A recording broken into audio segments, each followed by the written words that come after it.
Olá, meus amigos, a graça e a paz do nosso Senhor Jesus.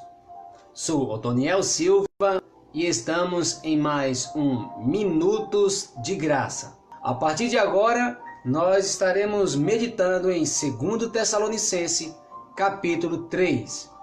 2 Tessalonicenses, capítulo 3. Que assim, o Espírito Santo de Deus nos oriente através da sua palavra. Estiver assistindo, participa deixando sua saudação, tá bom? Vamos meditar na palavra de Deus? 2 Tessalonicenses, capítulo 3. Diz assim a palavra de Deus: Finalmente, irmãos, orai por nós, para que a palavra do Senhor se propague e seja glorificada, como também está acontecendo entre vós. Olha, meus amados, essa é uma declaração do apóstolo Paulo. E ele começa dizendo: meus irmãos, orai por nós. Escute bem, pedir oração deve ser um motivo de muita alegria, porque o maior sinal de um verdadeiro cristão é a humildade.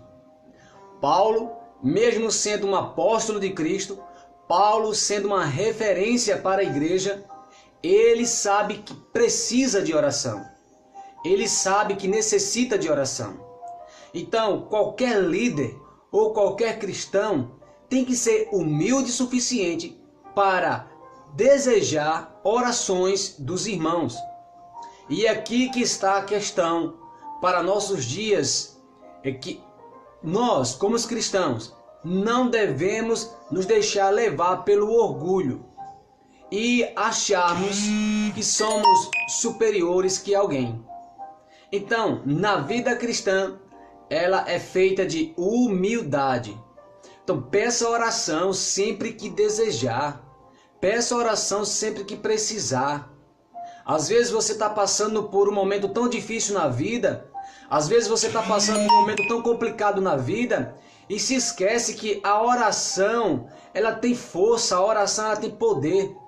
E Paulo, sabendo do efeito da oração, Paulo sabendo dos resultados da oração, ele não faz questão de pedir, ele mesmo sendo um líder.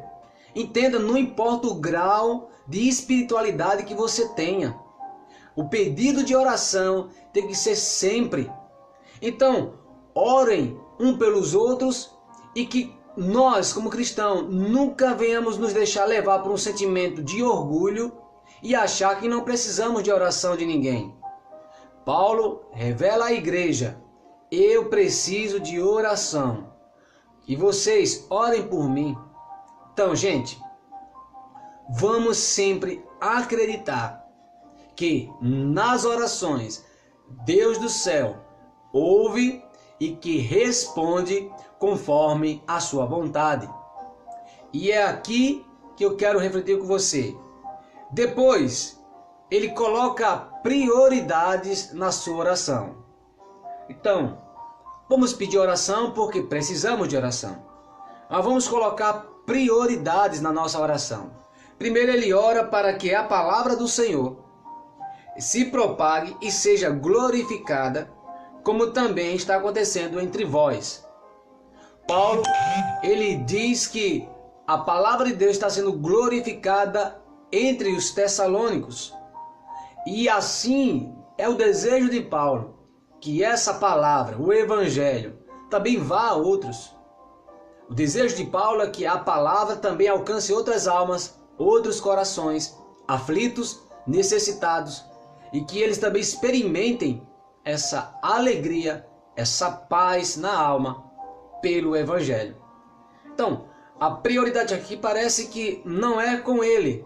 A sua oração é pedindo oração, ok? Mas não é pedindo oração por ele. É pedindo oração para que outros venham alcançar a palavra de Deus.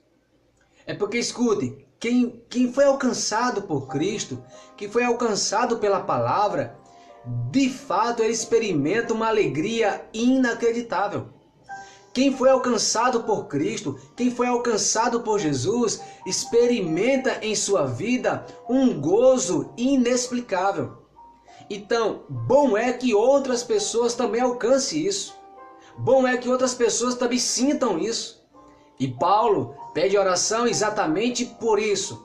Pede oração para que outras pessoas alcancem a palavra e que Cristo, que a palavra seja glorificada no coração desses.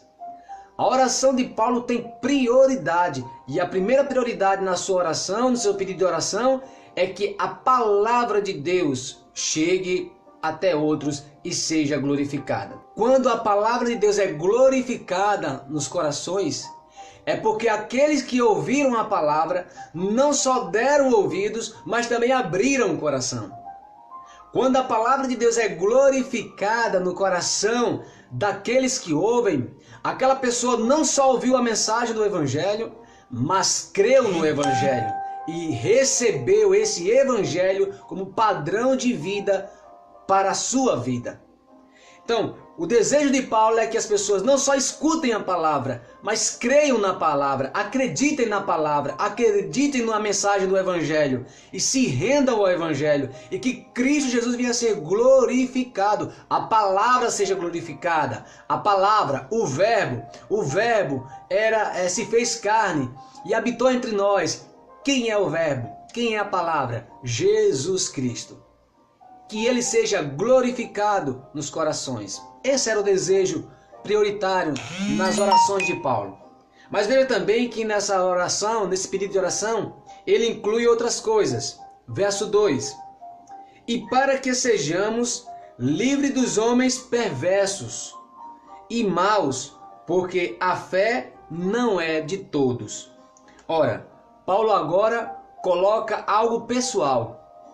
Oremos, orem por nós, para que Deus nos livre do homem perverso, do homem maligno, do homem mau, porque a fé não é de todos.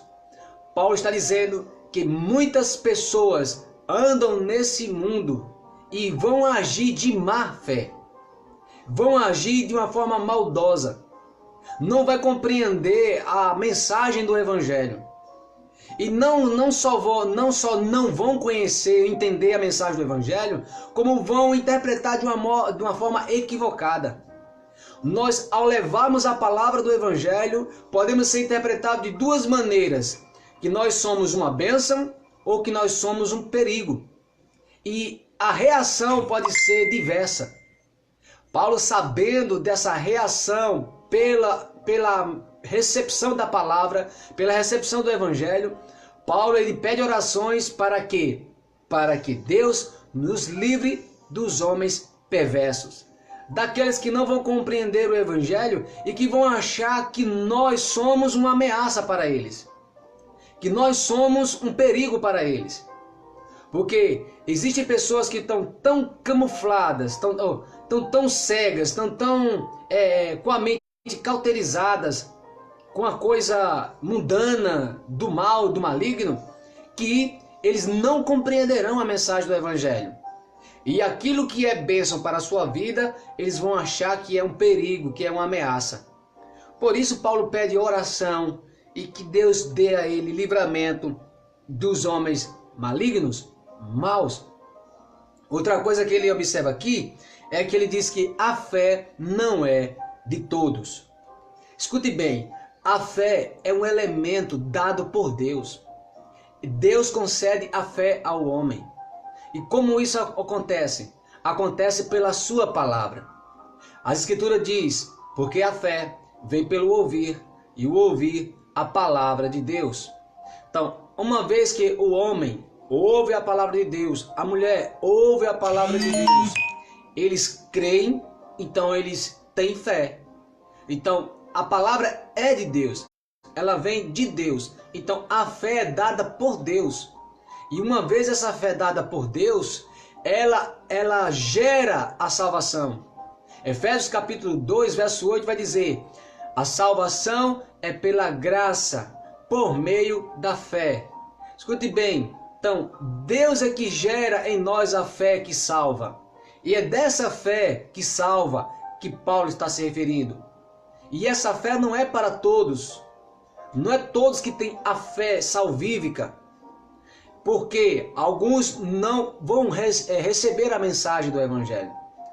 Mas aqueles que ouviram a mensagem do Evangelho, creram, terão essa fé. E entenda bem isso. Você deve estar perguntando, e como é que eu sei, pastor, se a fé que eu tenho em mim foi gerada por Deus? É fácil. Quero perguntar a você, você é uma pessoa de fé? Sim, pastor, sou uma pessoa de fé. Mas essa fé foi gerada a partir de quê? Foi a partir da sua cultura familiar? Foi a partir da sua cultura local? Foi a partir de livros filosóficos? Foi a partir de ideias humanas? Ou esta fé que você tem foi gerada pela palavra de Deus, pelo Evangelho, pelas Escrituras? Então, se veio das Escrituras, se veio da palavra de Deus, se veio do Evangelho, então esta fé, meu amado e minha amada, esta fé, ela veio de Deus, e é esta fé que salva. Pois pela fé sois justificados. É de Deus, é Deus que gera essa fé, é Deus que faz brotar essa fé no nosso coração. E é ela que é responsável para a salvação. Efésios 2:8 continua dizendo: a salvação é pela graça, por meio da fé. Não vem de vós, é dom de Deus. Então, uma vez que eu compreendo que não veio de mim, veio de Deus, então sabemos que o que Paulo está dizendo aqui é uma realidade. Nem todos, a fé não é de todos, porque alguns creram na palavra, outros não creram na palavra. Você está me compreendendo? Se estiver assistindo, deixa seu recado, deixa sua saudação. Escute bem, todavia, vamos ver mais. Todavia, o Senhor é fiel. Olha aqui o que Paulo está afirmando.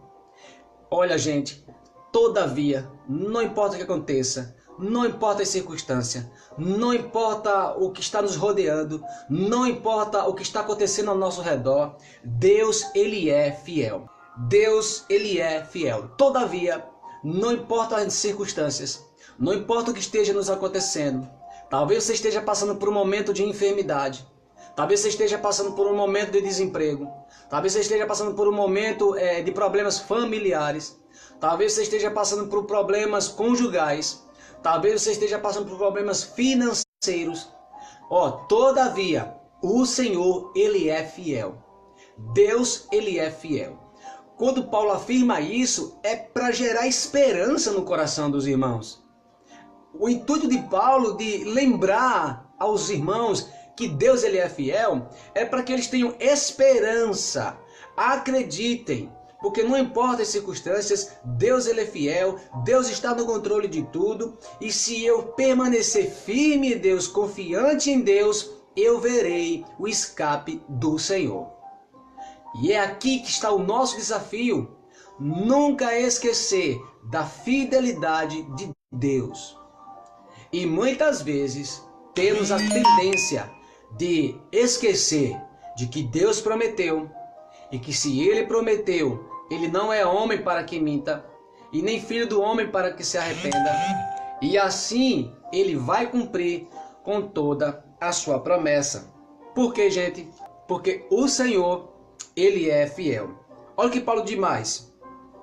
Todavia, o Senhor é fiel. Ele vos confirmará. Escute bem. Ele vai nos confirmar.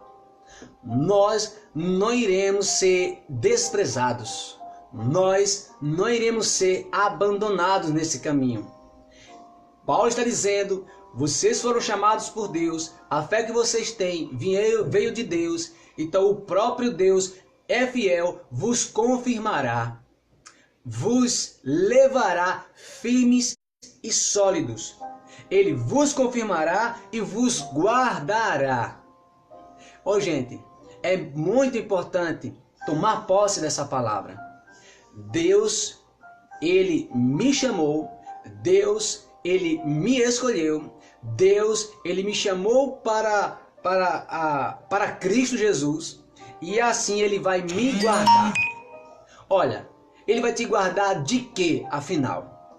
Daquilo que é mais importante. Por que eu estou dizendo isso? Porque eu quero que você guarde bem o que eu vou lhe dizer agora. Deus tem os seus filhos em Cristo Jesus. Todos aqueles que creram no Filho, o Pai o recebe como filho adotivos por Cristo.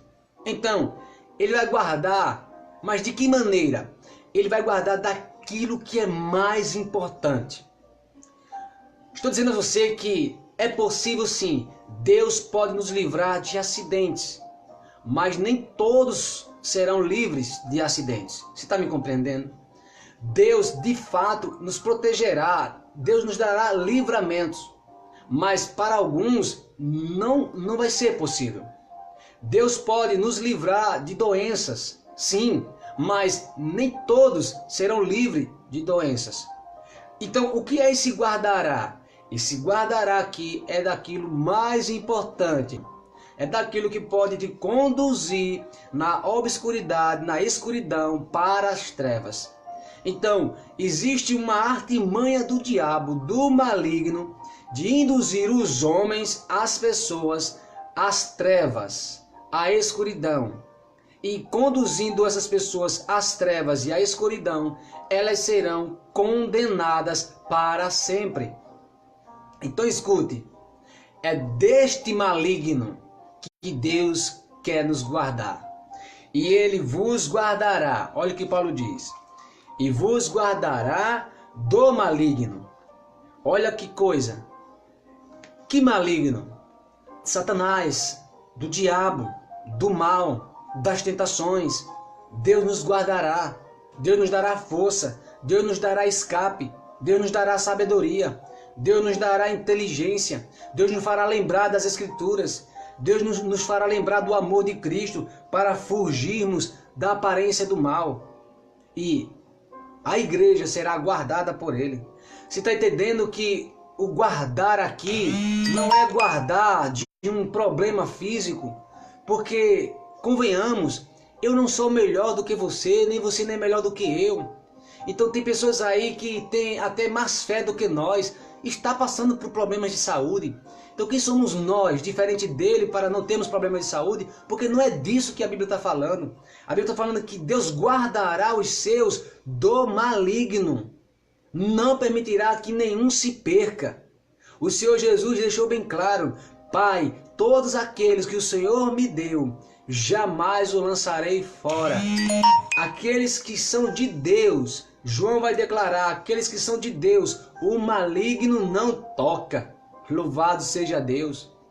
Está entendendo que esse é o guardar, o Deus que vai nos guardar para não nos perdermos, para não sermos lançados nas trevas, porque Ele nos conduz para a luz, nos confirma na luz e nos guardará para a luz. Olha o que ele diz mais no verso 4 de 2 Tessalonicenses, capítulo 3, verso 4. Nós também temos confiança em vós, no Senhor, de que não só estáis praticando as coisas que vos ordenamos, como também continuareis a fazê-las. Olha, escute bem, meus irmãos. Paulo diz que há alegria nele, que também ele tem muita confiança. Sabe em quem? No Senhor. Tudo que Paulo resulta, tudo que Paulo espera é por causa de Cristo, é por causa do Senhor. E ele diz assim: temos muita confiança também em vós, no Senhor. Porque Paulo declara que tudo vem por Cristo. Porque nenhuma autoridade de um homem pode ser transmitido a outro se não tiver por Cristo, pelo Senhor, naquilo que Jesus ensinou, naquilo que Jesus autorizou, naquilo que Ele mandou ensinar. Ensinai a todas as nações a guardar tudo aquilo que eu vos ensinei. Então compreenda bem, se você está em um lugar e pessoas estão te orientando não conforme as Escrituras, não conforme a palavra do Senhor, não conforme o que Jesus orientou, o que Jesus ensinou, essa pessoa não tem autoridade sobre você. Ela não tem e não pode ter autoridade sobre você. A autoridade de Paulo com os irmãos é no Senhor. Paulo diz: temos confiança em vós no Senhor. É no que Cristo me disse, é no que Cristo me ensinou, é no que Cristo me orientou. Então eu só posso orientar alguém, eu só posso instruir alguém, eu só posso trazer luz para alguém naquilo que Cristo me ensinou. Então, o Evangelho pelo Evangelho. Eu não posso inventar coisas, eu não posso passar para você informações daquilo que não está nas Escrituras, daquilo que Cristo não ensinou, daquilo que Cristo não orientou. Aí a minha autoridade é desfeita, porque pastor algum tem autoridade sobre uma ovelha se não for pelo Senhor Jesus Cristo. Compreende? E você também. Você só aceita a autoridade de um homem sobre você se este homem estiver sujeito à palavra de Deus, se ele estiver debaixo das orientações de Jesus. Então, não tem nenhum problema eu me submeter a outro homem, uma vez que ele fala por Cristo e fala para Cristo. Eu não tenho nenhum problema de me submeter a alguém, por mais simples que ele seja, uma vez que ele é boca de Deus, uma vez que ele fala aquilo que está no Evangelho. Então, gente, é isso que está em xeque hoje. É pessoas falando em nome deles mesmos e não em nome do Senhor. Mas Paulo diz assim, olha que coisa linda. Olha, temos confiança em vós, no Senhor. Olha, escuta bem, olha o que ele diz. De que não só estáis praticando as coisas que vos ordenamos. Paulo diz assim, temos a certeza de que vocês estão praticando as coisas que vos ordenamos. Sabe por que Paulo faz essa observação? Porque o Evangelho é vida prática, gente. O Evangelho não é filosofia. O Evangelho não é algo que eu escuto e acho lindo. Ai, que coisa linda o Evangelho. E fico apenas suspirando por aquilo. Não. O Evangelho é vida prática. É na prática, é no dia a dia. É você amando, é você respeitando, é você exercendo misericórdia, tendo compaixão. É você usando dos artifícios que Cristo nos deu na autoridade do seu Espírito Santo. Então, se não praticar a palavra, de nada adiantou você ouvir tanto o Evangelho. Porque Paulo diz assim, o que nós temos alegria, o que nós temos confiança, é que não só estáis nas coisas que vos ordenamos, como também continuais a fazer. Olha que coisa linda. Ele diz assim, a nossa certeza de que vocês aprenderam o Evangelho, e que não só aprenderam o Evangelho, vocês vivem o Evangelho. Tá vendo que coisa maravilhosa? E eu pergunto, não é outro desafio para a igreja atual? Não é outro desafio para a igreja contemporânea? Sim ou não? Não é o maior desafio hoje, não é ouvir o Evangelho e viver o Evangelho? Eu não estou falando aqui de perfeição. O único perfeito é Jesus Cristo. Mas aquele trabalho, aquela luta incessante para chegar lá. É aquela coisa que podemos dizer assim, deseje a santificação plena, mesmo sabendo que ela é impossível.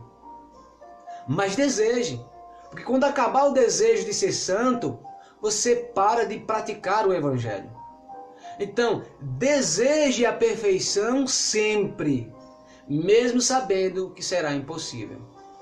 Porque quando acaba o desejo, quando acaba a vontade, sai de baixo, né? Você desiste, você desanima, você perde a fé. Então, gente, não perca a fé, não desanime, viva a palavra de Deus, permaneça na prática, ato contínuo.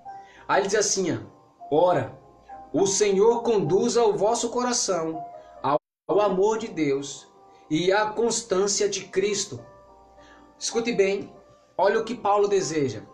Ora, que o Senhor conduza você, conduza o vosso coração ao amor de Cristo.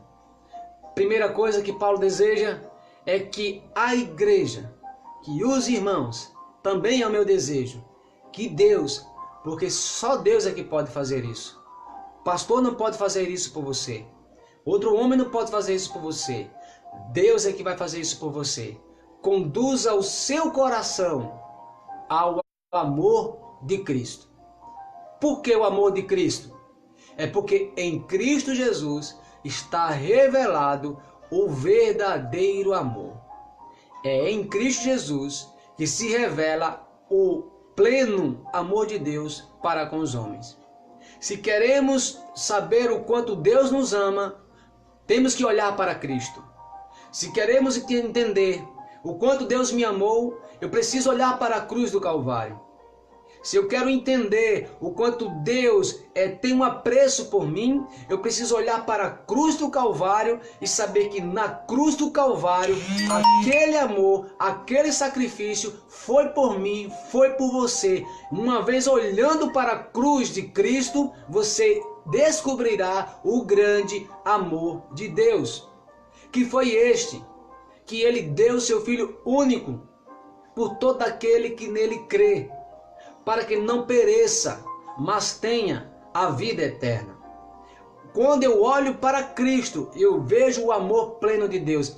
Então, Paulo está pedindo, Deus conduza vocês a Cristo, a cruz, ao amor. E a revelação do amor de Deus está lá na cruz do Calvário.